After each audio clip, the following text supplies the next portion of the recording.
Hello guys, mayong gabi. Mayong gabi sa tanan. Visayas san Mindanao. Mga ahon sa tanin nyo ha.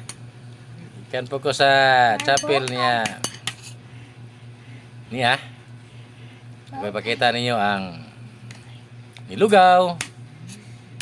Niya sudan. Upo-upo lang na mga igsoon ha. Parisa ginununan. Di pa po kudugay ikan sa yadto na ko sa usa sa mga chapel diri sa Kiyot nga tuwa na imutang sa babaw nga bahin. Matud pa nila Upper Greenbelt kuno to sa chapel. Doon sa gamay nga discussion about sa chapel guidelines magisod gipasar ng taon nila.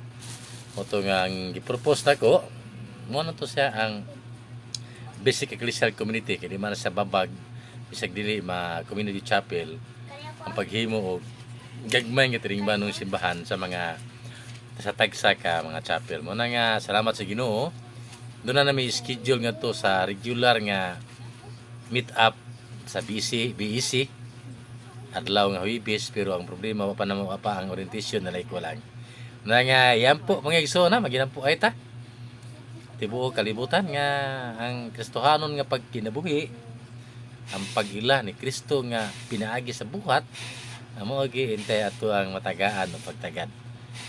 Ana nga kung sa estado sa imong relihiyon, respeto lang. Taga na to gamay nga kanang kahulugan ba unsa kinsa si Kristo sa atong kinabuhi.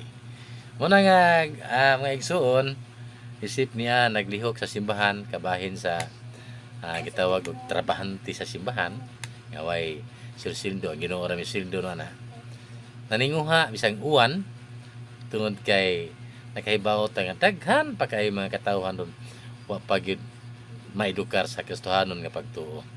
Pamasin nga pinagi sa kung pagka makasasala pagkahatag po kong giya kanila. Makasala mo kita tanan. Amutangan ninyo ako makasala siguro bisig nangalagad ko. Naninguha lang nga mausab nga makurik ang mga sala. Salamat guys, maayong gabi pag-usab.